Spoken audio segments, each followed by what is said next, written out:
Hello दोस्तों, good morning. स्वागत है एक बार फिर से आप सभी का एमजेटी एजुकेशन में। दोस्तों आज है 22 अप्रैल और 22 अप्रैल को मनाया जाता है विश्व पृथ्वी दिवस। तो विश्व पृथ्वी दिवस की आप सभी को बहुत बहुत शुभकामनाएं। शुरुआत करेंगे आज की करंट अफेयर की, लेकिन वीडियो देखने से पहले जल्दी से लाइक कर दीजिए, शेयर कर दीजिए अपने सभी साथियों के पास। और हाँ, इस चैनल पर अगर नए आए हो चैनल को सब्सक्राइब कर लो, क्योंकि बहुत ही महत्वपूर्ण आपके एग्जाम के प्रोस्पेक्टिव से ये करंट अफेयर में डेली लेकर के आता हूं। तो हम लोग शुरू करेंगे करंट अफेयर, लेकिन सबसे पहले वही पुराना सेगमेंट 1 मिनट में रिवीजन वाला।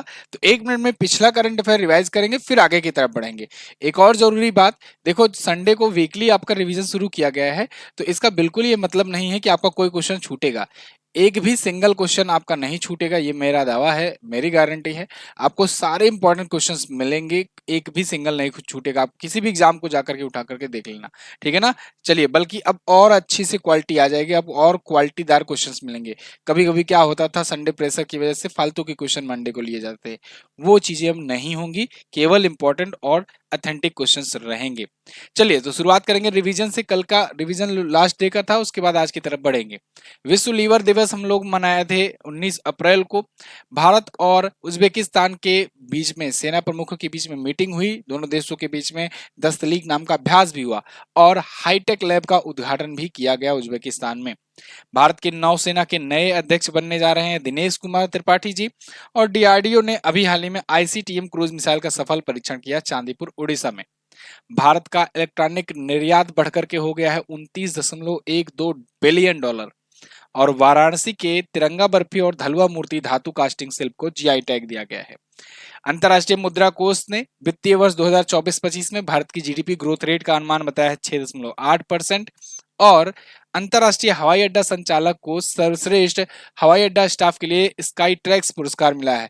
वो संचालक कौन है? जीएमआर। जीएमआर के हैदराबाद इंटरनेशनल एयरपोर्ट लिमिटेड को यह सम्मानित किया गया है। 13वां European girls mathematical olympiad Georgia में आयोजित हुआ। भारत ने 2 सिल्वर और 2 ब्रॉन्ज मेडल जीते। इसके अलावा भारतीय अभिनेता रामचरण को दोस्तों वेल्स यूनिवर्सिटी चेन्नई के द्वारा दिया गया मानद डॉक्टरेट की उपाधि लिटरेचर में। ये टॉप 10 करंट अफेयर के क्वेश्चंस थे कल की वीडियो से। आपने रिवीजन कर लिया है, थोड़ा सा वार्म अप हो गया है। आप और वार्म अप कर सकते हो अपने माइंड का क्विज लगा करके। क्विज आपको मिलेगी एमजेटी ऐप पर, तो एमजेटी ऐप पर जाइए, फ्री में डेली, वीकली, मंथली हर प्रकार की क्विज प्राप्त कीजिए। यहीं पर आपको क्विज के अलावा पीडीएफ वगैरह भी मिल जाएंगी, बहुत सारी स्टडी मटेरियल्स मिल जाएंगे। शुरू करते हैं। आज का पहला क्वेश्चन है, राष्ट्रीय सिविल सेवा दिवस कब मनाया गया? तो दोस्तों, नेशनल सिविल सर्वेंट डे या नेशनल सिविल सर्विसेज डे ये मनाया जाता है प्रत्येक वर्ष 21 अप्रैल को। इंपॉर्टेंट डे है, याद रखिएगा। ये दिवस हम लोग जितने भी सिविल सर्विसेज के जो ऑफिसर्स हैं उनको एक दिन के लिए ट्रिब्यूट करते हैं, उनके कार्यों को, उनके महत्व को हम लोग पहचानने के लिए ये दिवस सेलिब्रेट करते हैं। इस दिवस की शुरुआत दोस्तों 2006 से हुई, केंद्र सरकार के द्वारा ये मनाया जाता है। इस बार की थीम है empowering citizens enhancing governance. Empowering citizens enhancing governance. देखो, एक होता है शासन, एक होता है प्रशासन। प्रशासन मतलब जो पढ़ा लिखा अधिकारी जो होते हैं ना, वो सब प्रशासनिक अधिकारी, जो आप सुनते हो ना आईएएस वगैरह, आईएएस वाईएएस, तो वो प्रशासनिक अधिकारी होते हैं जो शासन के अंतर्गत काम करते हैं। शासन का काम क्या होता है? सत्ता संभालना, शासन करना। तो ये वो होते हैं जो नियम बनाते हैं, जो आप देखते हो संसद में बैठते हैं, विधानसभाओं में बैठते हैं, ये सब शासन वाले हो गए, नेता लोग जिन्हें करते हैं। इन शासन के द्वारा जो नियम कानून बनाए गए हैं, उनका अगर कोई उल्लंघन कर रहा है तो उसकी जांच पड़ताल करना, उस पर एक्शन लेना, इन सब की जिम्मेदारी प्रशासनिक अधिकारियों की होती है। और जो जुडिशियल सिस्टम होता है वो इन सब मामलों की सुनवाई करता है, देख रेख करता है कि जो इन लोगों ने बनाया है, कानून निर्माताओं ने जो कानून बनाया है, जो संविधान में है, उसका सही तरीके से पालन हुआ कि नहीं हुआ, अवहेलना हुई तो क्या हुई, ये सब देखने का काम जुडिशियल सिस्टम करता है। तो अगर आपको नहीं समझ में आया हो तो फिर से मोटा मोटा बता दूं। नेतागण लोग, आसान भाषा में समझो, नेतागण लोग नियम बनाते हैं, पुलिस लोग उसको फॉलो करवाते हैं, ठीक है ना। और जो नहीं फॉलो कर रहा होता या फिर कहीं घपला हुआ रहता है तो उसकी जांच वगैरह करते हैं। और अगर ये सब मामले जब जांच हो गए, कोई दोषी पाया गया, कुछ भी हुआ, तो ठीक से लागू हो रहा है कि नहीं, इन सब की जांच के लिए, मतलब इसके लिए कौन बताता है कि सही हुआ है कि नहीं, तो ये जिम्मेदारी होती है कोर्ट के, ठीक है जी। तो प्रशासनिक मतलब आप समझ लीजिए अहम कड़ी है। 1947 में ये 21 अप्रैल को क्यों मनाया गया इसको बताते हैं। 1947 में 21 अप्रैल को ही जो भारत के पहले गृह मंत्री थे सरदार पटेल साहब, इन्होंने मेटकाफ हाउस दिल्ली में ना ऑल इंडिया प्रशासनिक प्रशिक्षण स्कूल में जो उस टाइम बन करके आए हुए थे प्रशासनिक अधिकारी, उनके बीच एक स्पीच दिया था। बहुत ही फेमस स्पीच कही गई है। इसमें उन्होंने भारत का स्टील फ्रेम कहा था प्रशासनिक अधिकारियों को। ये भारत का स्टील फ्रेम है, ठीक है जी। चलिए, तो इसलिए 21 अप्रैल को मनाया जाता है क्योंकि उसी दिन ये इन्होंने फेमस स्पीच दी थी। अप्रैल महीने के महत्वपूर्ण दिवस कल मैंने रिवाइज कराया हुआ है, तो आप आज आगे बढ़ेंगे। हाल ही में किस राज्य में अद्वितीय लौह युग के महापाषाणिक स्थलों की खोज की गई? तो दोस्तों अभी हाल ही में तेलंगाना में 3 ऐसे लौह युग के मतलब कि आयरन आयरन एज के कुछ स्थल, पुरातात्विक स्थलों की खोज हुई है। कहा जा रहा है कि ये 3 ऐसे स्थल हैं जिनकी खोज हुई है और इसमें बहुत सारे ऐसे प्रमाण मिले हुए हैं। 2000 से ज्यादा, 3000 से ज्यादा ऐसे प्रमाण मिले हुए हैं इस साइट पर, इस क्षेत्र पर। लौह युग मतलब आप समझो कि ताम्र युग भी कह सकते हो, कांस्य युग भी कह सकते हो, सिंधु घाटी सभ्यता कह सकते हो। उस टाइम के अवशेष मिले हुए हैं। कहां पर? यहां पर देखिए, द हिंदू का आर्टिकल है, 3 new archaeological site discovered in Telangana. तो ये खोजा गया और ये तेलंगाना के मुलुगु जिले के एसएस तडवई मंडल में बंडाला गांव के पास ओरागुट्टा में खोजा गया है। काफी लंबा नाम है, मोटा मोटा आप इतना ही मानकर चलो कि तेलंगाना के मुलुगु जिले में खोजा गया है। 3 ऐसे साइट हैं, इसमें 200 से ज्यादा महापाषाणिक स्मारक पाए गए हैं। पहली साइट जो है वो देवर लबंद मुला के नाम से जानी जा रही है और इसमें कुछ पेंटिंग्स हैं, कुछ तस्वीरें हैं। देखिए कुछ इस प्रकार से पेंटिंग्स वगैरह हैं, ठीक है ना। पहले आप जानते हो ना, तस्वीरें वगैरह जानवरों के ही बनाते थे, भित्त चित्र जिसे कहते हैं, वॉल पेंटिंग्स। तो ये बताया जा रहा है कि 8000 से 3000 ईसा पूर्व के बीच का है ये, ठीक है। आगे बढ़ते हैं हम लोग। अगला, हाल ही में अप्रैल 2024 में किसे एनएसजी का नया प्रमुख नियुक्त किया गया? एनएसजी यानी नेशनल सिक्योरिटी गार्ड। तो नेशनल सिक्योरिटी गार्ड का प्रमुख नियुक्त किया गया है दोस्तों नलिन प्रभात को। ये अप्रैल 2024 में यानी इसी महीने में नियुक्त हुए हैं। ये है नलिन प्रभात जी। सीआरपीएफ में भी ये एक्स्ट्रा चार्ज की भूमिका निभा रहे हैं अभी, तो अतिरिक्त महानिदेशक के पद पर, और अब इसे भी संभालेंगे। आंध्र प्रदेश कैडर के 1992 बैच के ऑफिसर हैं, आईपीएस ऑफिसर हैं। तो 31 अगस्त 2028 तक यानी इनके रिटायरमेंट एज तक ये इस पद पर रहेंगे एनएसजी के प्रमुख के रूप में। एनएसजी दोस्तों नेशनल सिक्योरिटी गार्ड्स जो है ये काफी एलीट फोर्स मानी जाती है। एनएसजी कमांडो आपने सुना ही होगा। एनएसजी की स्थापना दोस्तों 1984 में की गई थी, ऑपरेशन ब्लू स्टार के बाद, ठीक है ना। तो जब अमृतसर वाला हुआ नहीं था ऑपरेशन ब्लू स्टार, उसके दौरान की गई थी। मुख्यालय इसका नई दिल्ली में स्थित है। अगला, हाल ही में इसरो के प्रमुख एस सोमनाथ ने कहां पर अंतरिक्ष सुरक्षा के लिए दिगंत तारा मुख्यालय खोला? तो इसरो के जो चीफ हैं एस सोमनाथ जी, इन्होंने अभी हाल ही में बेंगलुरु में एक नया स्टार्टअप टाइप का एक यूनिट खोला हुआ है, दिगंत तारा। दिगंत तारा बेसिकली इसरो के ही अंतर्गत काम करेगा और इसका काम ये होगा कि जो स्पेस लॉन्चेज हो रहे हैं ना, उनकी निगरानी करना, सर्विलांस करना, साथ ही साथ स्पेस में जो कचरे इकट्ठा हो रहे हैं उनको निगरानी करना, उस पर उनको मॉनिटर करना, और जो भी ऐसी चीजें हो रही हैं इन पर निगरानी करना, नजर बनाए रखने के लिए ही ये दिगंत तारा लॉन्च किया गया है। आप देख पाओगे इसरो के चेयरमैन ने ये सर्विलांस सैटेलाइट जो है ये लॉन्च करेंगे इसके तहत। और ये अच्छा, एक इनका पहला एडवांस बहुत जल्द ही लॉन्च होने वाला है। इनका जो पहला निगरानी आधारित उपग्रह है स्कॉट, ये बहुत जल्द लॉन्च करने वाले हैं, इसी से लॉन्च करेंगे, यहीं जगह से, ठीक है। तो स्कॉट जो होगा ये सबसे पहले जाएगा निगरानी करने के लिए। ये सैटेलाइट की निगरानी करेगा, भारत के जो लॉन्च हो रहे हैं उनकी निगरानी करेगा। गुपचुप बातें बताए तो आसपास के भी देश क्या क्या लॉन्चेस कर रहे हैं उनको भी देखेगा, लेकिन आप जानते हो कोई ऐसा तो बताता नहीं है कि हम तुम्हारे रॉकेट पर निगरानी रखने के लिए अपना सैटेलाइट लॉन्च कर रहे हैं। इसके अलावा अंतरिक्ष कचरों की निगरानी करेगा। तो ये सैटेलाइट असेंबली और अंतरिक्ष निगरानी करने के लिए एक जो केंद्र है अंतरिक्ष सुरक्षा के लिए, ये इससे का मुख्यालय इन्होंने उद्घाटन किया हुआ है। और इसके सीईओ कौन है दिगंत तारा के? अनिरुद्ध शर्मा जी हैं। बाकी इसरो के बारे में अगर बताएं तो इसरो ने 2030 तक अंतरिक्ष कचरा मुक्त करने के लिए घोषणा किया हुआ है कि हम लोग हमारे द्वारा जितने कचरा उत्पन्न किए गए हैं अंतरिक्ष में उसको हम लोग खत्म करेंगे। अंतरिक्ष कचरा इन द सेंस कि जो सैटेलाइट लॉन्च हो जाती हैं, एक्सपायर हो जाती हैं, अपना काम करके खत्म कर देती हैं, तो बाकी उनके अवशेष रह जाते हैं, वो अंतरिक्ष कचरा बनकर रह जाते हैं। स्पेस में, ठीक है। तो उन्हीं को साफ किया जाएगा, वहां से हटाया जाएगा। दूसरी चीज, 2035 में लक्ष्य रखा है इसरो ने कि हम लोग पहला अपना अंतरिक्ष स्टेशन बना लेंगे। मतलब अंतरिक्ष कचरा साफ किए, फिर 5 साल में अंतरिक्ष स्टेशन बना लिए, फिर क्या करेंगे, उसके भी 5 साल बाद यानी कि 2040 में हम लोग चंद्रयान 4 मिशन लॉन्च करेंगे। और वो जो चंद्रयान 4 मिशन होगा उसके तहत हम लोग पहली बार मनुष्य को, भारतीय को, किसी को भेजेंगे चंद्रमा की धरती पर। ये इसरो के कुछ अपकमिंग टारगेट्स हैं। अगला, हाल ही में भारत ने पहली बार किस देश को ब्रह्मोस मिसाइल निर्यात किया? ये एक बहुत बड़ी डेवलपमेंट सामने आई।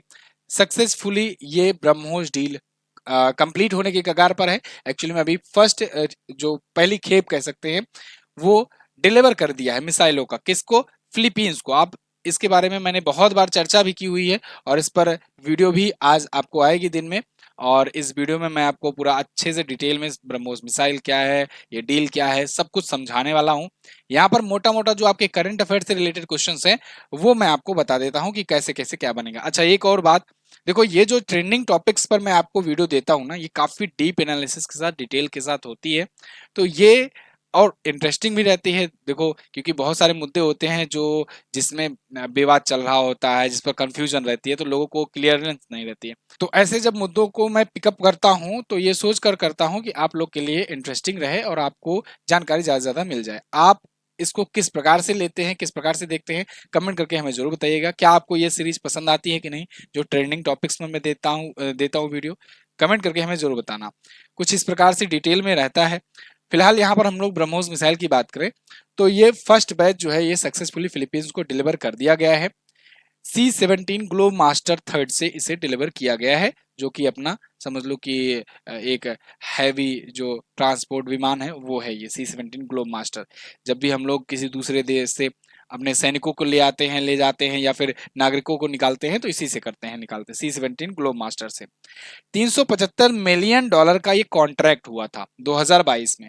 इस कॉन्ट्रैक्ट की काफी चर्चा रही, कई बार मैंने आपको अपने वीडियोस वगैरह में बताया। तो इस कॉन्ट्रैक्ट के तहत हम लोग ब्रह्मोस मिसाइल सेल कर रहे हैं फिलीपींस को, और फिलीपींस जो है इसकी पहली खेप पा भी गया है।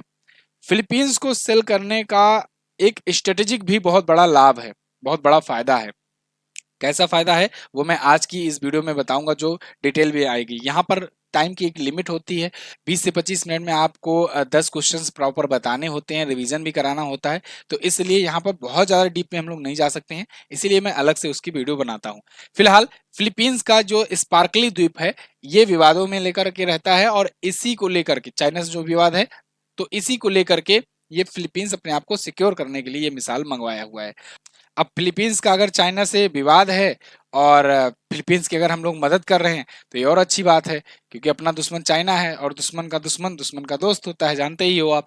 तो ऐसे में अगर हम लोग फिलीपींस को मजबूत करेंगे तो उधर चाइना को तो भाई दिक्कत तो होगी ही। फिलहाल अगर हम लोग वर्ल्ड मैप में बात करें, खास करके एशिया के मैप में, तो यहाँ पर दिखेगा आपको अपना प्यारा भारत, यहाँ पर चाइना दिख जाएगा, और यहाँ पर ये देश दिखेगा, ये है फिलीपींस, ठीक है ना। तो इसी का जो स्पार्कली द्वीप है उसी को लेकर के, जो कि ये साउथ चाइना सी है ना, तो इसी स्पार्कली द्वीप को लेकर के चाइना क्लेम करता है कि हमारा है, और फिलीपींस जो है कहता है हमारा है। आगे बढ़ते हैं। आर्टेमिस समझौते में शामिल होने वाला 38वां देश कौन बना? तो आर्टेमिस अकॉर्ड, इस पर सिग्नेचर करने वाला 38वां देश दोस्तों बन गया है कौन? स्वीडन। स्वीडन अभी हाल फिलहाल में अगर आपको याद हो तो ये नाटो से भी जुड़ा था ना, नाटो का 32वां मेंबर बना था ये, और अभी देखो 38वां मेंबर बन गया है आर्टेमिस अकॉर्ड में साइन करने वाला। ये आर्टेमिस अकॉर्ड है क्या? आर्टेमिस मिशन आपने जरूर सुना होगा, जिसके तहत इसरो सॉरी नासा जो है अभी जापान के अंतरिक्ष यात्रियों को भेजने वाला है चंद्रमा पर। तो वही आर्टेमिस मिशन जो है, ऐसे में बहुत सारे मिशन वो लॉन्च करने वाला है। कौन? नासा लॉन्च करने वाला है। तो इसके लिए एक आर्टेमिस अकॉर्ड बनाया हुआ है। आर्टेमिस अकॉर्ड बेसिकली ये ऐसे अंतरिक्ष में एक समूह बन रहा है, कि मतलब उसमें ग्रुप्स में सब देश शामिल हो रहे हैं, वो लोग मिलजुल करके अंतरिक्ष से रिलेटेड चीजों को एक्सप्लोर करेंगे, उनकी सिक्योरिटी, उनके मतलब कि ऐसा जैसे फिल्मों में होता ना कि कोई एलियन आ गया, कभी अटैक कर दिया, या फिर कोई कभी ऐसी कोई वैश्विक आपदा आ गई, ठीक है, कोई एस्ट्रॉयड टूट करके आया, तो इन सब से कैसे सब लोग मिलजुल करके निपट सके, इसके लिए बन रहा है आर्टेमिस अकॉर्ड। मतलब हम लोग इस धरती दुनिया से दूर अंतरिक्ष में एक एक संगठन बना करके चल रहे हैं, ठीक है। इसमें लगातार देश जुड़ते जा रहे हैं। जैसे आप देखोगे अपना प्यारा भारत भी जुड़ चुका है। 2023 में इसमें पीएम मोदी जी ने इसको साइन किया, तो इसमें भारत जुड़ चुका है और भी देश इसमें जुड़े हुए हैं। तो अमेरिका के नेतृत्व में आर्टेमिस अकॉर्ड, नासा के नेतृत्व में ये लॉन्च किया, मतलब कि बनाया गया है। तो 38वां देश बन गया है इसमें शामिल होने वाला स्वीडन, ठीक है जी। तो 2023 में 22 जून को भारत ने इस पर साइन किया है, ये बात ध्यान रखना। चलिए अगला देखते हैं। तो इसमें ये क्षुद्र ग्रह के उपयोग, चंद्रमा, मंगल, इन सब पर मतलब कैसे शांतिपूर्वक रहा जाए। ऐसा ना हो कि एलन भैया पगलाए तो जाकर मंगल ग्रह पर पूरा पूरा ग्रह पर क्लेम कर दिए कि हमारा हो गया। तो ये सब ना चीजें हो पाए, मतलब पूरा रूल रेगुलेशन रहे, प्लस हम लोग सब जिससे मिलजुल करके, मतलब समझ लो पूरी पॉलिसीज बनेगी अंतरिक्ष की। अगला, हाल ही में हॉकी इंडिया अंशुता लकाड़ा पुरस्कार किसने जीता? तो हॉकी इंडिया अंशुता लकाड़ा पुरस्कार जो है इसको जीत लिया है दीपिका सोरेंग ने। दीपिका सोरेंग जो है ये हॉकी की खिलाड़ी हैं और इनको ये पुरस्कार दिया गया है। देखिए 10 लाख का ये चेक पाई हुई हैं दीपिका सोरेंग जो है, और ये महिला हॉकी टीम की फॉरवर्ड खिलाड़ी हैं, जो हॉकी में होता है एक पोस्ट। अभी महिला जूनियर एशिया कप में ये दूसरी सबसे ज्यादा गोल करने वाली खिलाड़ी थी। तो इनकी परफॉर्मेंस को देखते हुए इनको हॉकी इंडिया अंशुता लकाड़ा पुरस्कार से सम्मानित किया गया है। हॉकी इंडिया की बात करें 2009 में स्थापित हुआ था, मुख्यालय इसका नई दिल्ली में है और अध्यक्ष कौन है? दिलीप तर्की जी। अगला देखते हैं। अगला, हाल ही में अमेरिका ने किस देश को बैलिस्टिक मिसाइल घटक प्रदान करने के लिए 3 चीनी और 1 बेलारूस फर्म पर प्रतिबंध लगाया? ये भी एक इंपॉर्टेंट क्वेश्चन है। देखो वैश्विक न्यूज आज काफी आई हुई है, वर्ल्ड अफेयर कह सकते हैं। तो बैलिस्टिक मिसाइल घटक यानी उसके कंपोनेंट्स को प्रोवाइड करते हुए 3 कंपनियों को, 3 बेसिकली चाइनीज और 1 बेलारूस की कंपनी, 4 कंपनियों को पकड़ा है। किसने? अमेरिका ने। तो 4 कंपनियों पर बैन लगा दिया है। वो 4 कंपनियां पाकिस्तान को बैलिस्टिक मिसाइल के कंपोनेंट्स बेच रही थी, या कहे कि दे रही थी। बेच क्या, ये खरीदेंगे नहीं, औकात ही नहीं है, इनको दे रही थी। अब आप कहोगे कि पाकिस्तान को दे रही थी ये चाइनीज और बेलारूस की कंपनियां, तो अमेरिका को क्या प्रॉब्लम होने लगी? अमेरिका से क्या मतलब, वो क्यों सैंक्शन लगा रहा है इन कंपनियों पर? तो देखो ये जो कंपनियां हैं ये बैलिस्टिक मिसाइल के कंपोनेंट दे रही थी। बैलिस्टिक मिसाइल मैंने आपको बताया था कि वो बल्कि होती हैं और लंबी रेंज की होती हैं। तो जब तक चाइना क्रूज मिसाइल दे रहा था या पाकिस्तान क्रूज मिसाइल बना रहा था, न्यूक्लियर मिसाइल बना रहा था, तो उसमें सब में अमेरिका सपोर्ट कर रहा था। लेकिन बैलिस्टिक मिसाइल जब इसको मिल रही तो अमेरिका को क्यों तकलीफ हो रही है? क्योंकि अमेरिका देखो, आपको ये भी कई बार डिस्कस किया हुआ हूँ वीडियोज में, अमेरिका यही चाहता है कि एक देश को कंट्रोल करने के लिए उससे विवादित जो देश है उसको सपोर्ट करना। ये हमेशा से करता आ रहा है। जैसे चाइना को वो कंट्रोल करने के लिए भारत का सपोर्ट करता है, लेकिन भारत को कंट्रोल करने के लिए पाकिस्तान का सपोर्ट करता है। तो ये इसका दोहरा रवैया हमेशा से रहा है। तो जब भारत को कंट्रोल करना रहता था तब उसको न्यूक्लियर वेपन देना, क्रूज मिसाइल के लिए सपोर्ट करना, वो सब करता था क्योंकि भारत नजदीक था। लेकिन अब उस पर आन पड़ी है खुद पर एक चिंता कि इसको बैलिस्टिक मिसाइल मिल रही है। बैलिस्टिक मिसाइल होती है लंबी रेंज की, और इतना लंबा रेंज की जरूरत है नहीं भारत के लिए, क्योंकि भारत के लिए ही तो रखा है पाकिस्तान को जिंदा। तो ये लंबी मिसाइल पाकिस्तान करेगा क्या? ये लंबी मिसाइल का उपयोग कर सकता है इजराइल को उड़ाने में। अब आप कहोगे क्या बात कर रहे सर, इजराइल कहाँ से बीच में आ गया? तो देखो पाकिस्तान जो है ये है एक मुस्लिम कंट्री, और ये इंटरनेशनल इस्लामिक ऑर्गेनाइजेशन के जितनी भी मुस्लिम कंट्रीज हैं उनमें इकलौती मुस्लिम कंट्री है जिसके पास है न्यूक्लियर वेपन। न्यूक्लियर वेपन, और जितनी मुस्लिम कंट्रीज हैं ये एक्सेप्ट नहीं करती हैं इसराइल को एज ए कंट्री। पाकिस्तान तो खास तौर से अपने पासपोर्ट में लिखता है कि हर जगह आप जा सकते हो एक्सेप्ट इसराइल। आप देखोगे पाकिस्तान की, आप पासपोर्ट सर्च करना गूगल में, गूगल पर आप इमेज, उसमें लिखा रहेगा पासपोर्ट में कि हर जगह जा सकते हो देश में, बस एक्सेप्ट इसराइल के। तो वो उसको देश नहीं मानता है। तो ऐसे में, और आप जानते हो इसराइल पर खफा भी रहते हैं सब लोग, तो ऐसे में उस पर कहीं ना अटैक कर दे, इसको लेकर के चिंता है अमेरिका को। क्योंकि अमेरिका जो देश है उसमें टॉप जो बिजनेसमैन है जो अमेरिका को चलाते हैं वो ज्यूज हैं, और वो जो कहेंगे वही अमेरिका करेगा।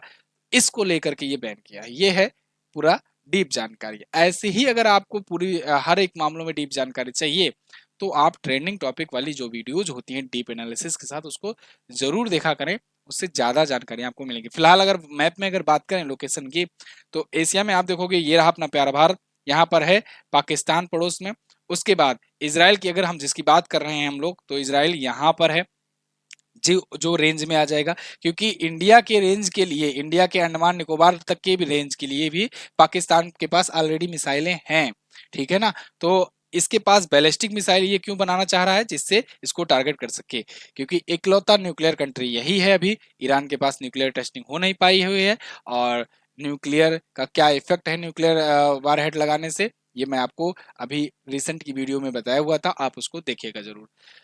हाल ही में जारी एस&पी ग्लोबल की रेटिंग के अनुसार एशिया पैसिफिक क्षेत्र में 50 शीर्ष 50 में कितनी भारतीय बैंकें शामिल हैं।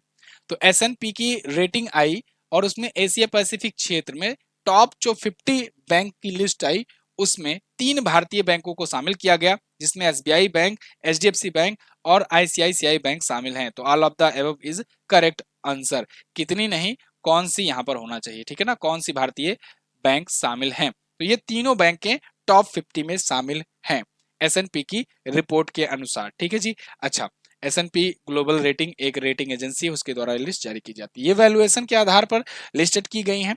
इसमें अगर बात करें जो भारत की जो शीर्ष बनी हुई है, तो वो है 20वें नंबर की एसबीआई, ठीक है ना, भारत में टॉप पर है, लेकिन यहाँ पर ओवरऑल रैंकिंग 20वीं है। इसकी टोटल वैल्यूएशन $780 बिलियन है। 33वें नंबर पर एचडीएफसी बैंक है $464 बिलियन के साथ, और 48वें स्थान पर आईसीआईसीआई बैंक है लगभग $250 बिलियन के साथ। दुनिया के टॉप सबसे जो बड़े बैंक हैं, टॉप 3 बैंकों में बात करें तो तीनों ही चाइना के हैं। Industrial and commercial bank of China, agriculture bank of China, China construction bank, ये टॉप 3 हैं, ठीक है जी। आगे, हाल ही में किसे धनलक्ष्मी बैंक का नया एमडी नियुक्त किया गया है, प्रबंध निदेशक नियुक्त किया गया है। तो धनलक्ष्मी बैंक के नए मैनेजिंग डायरेक्टर दोस्तों नियुक्त किए गए हैं कौन, ये नियुक्त किए गए हैं कौन, अजीत कुमार के। अजीत कुमार के आपको यहाँ पर दिख रहे हैं, ये धनलक्ष्मी बैंक के नए मैनेजिंग डायरेक्टर और चीफ एग्जीक्यूटिव ऑफिसर यानी एमडी और सीईओ होंगे। 3 वर्षों के लिए इनको नियुक्त किया गया है। इनसे पहले जेके सिवान थे, उनकी जगह पर इन्हें नियुक्त किया गया है। इनके पास 36 वर्षों से ज्यादा का अनुभव है। धनलक्ष्मी बैंक की बात करें तो 1927 में इसकी स्थापना हुई थी। त्रिशूर में, केरल में इसका हेडक्वार्टर है, ठीक है जी। तो ये थे आज के दिन के टॉप 10 करंट अफेयर के क्वेश्चंस। आई होप आपको ये वीडियो पसंद आई होगी, क्लास पसंद आई होगी। अगर ऐसी और क्लासेस देखना चाहते हैं, चैनल को सब्सक्राइब कीजिए। लास्ट डे का मैंने आपसे जो क्वेश्चन पूछा था उसका आंसर देख लेते हैं। वर्तमान समय में भारत में पुरुषों की जीवन प्रत्याशा कितनी है, तो 71 वर्ष है, और वहीं महिलाओं की 74 है। मध्य प्रदेश के किस शहर में कुंभ मेले का आयोजन किया जाता है, तो उज्जैन में किया जाता है। 4 शहरों में, या कहें कि भारत के 4 स्थलों पर कुंभ मेले का आयोजन किया जाता है, जिसमें हरिद्वार, प्रयागराज, नासिक और उज्जैन है, ठीक है। आप कमेंट करके चारों जो जिले हैं वो कौन कौन सी नदी के किनारे बसे हुए हैं, कमेंट करके हमें जरूर बताना। आज आपको क्या बताना है, आज आपके लिए क्वेश्चन है दोस्तों, उज्बेकिस्तान की मुद्रा क्या है। बहुत ही आसान क्वेश्चन है, आप कमेंट जरूर कीजिएगा आंसर इसका। अप्रैल 2024 तक उत्तर प्रदेश के कुल कितने उत्पादों को जीआई टैग मिल चुका है, ये भी अच्छा क्वेश्चन है। Thank you so much for class. I hope आपको वीडियो पसंद आई होगी। अगर पसंद आई है तो इसे लाइक शेयर कीजिए। चैनल पर नए आए हो, चैनल को सब्सक्राइब करो। ये वीडियो देखना मत भूलना। इस वीडियो में भी काफी आपको इन्फॉर्मेशन मिलेगी। मैं मिलूंगा आपको कल की वीडियो में, तब तक के लिए नमस्कार, जय हिंद, वंदे मातरम।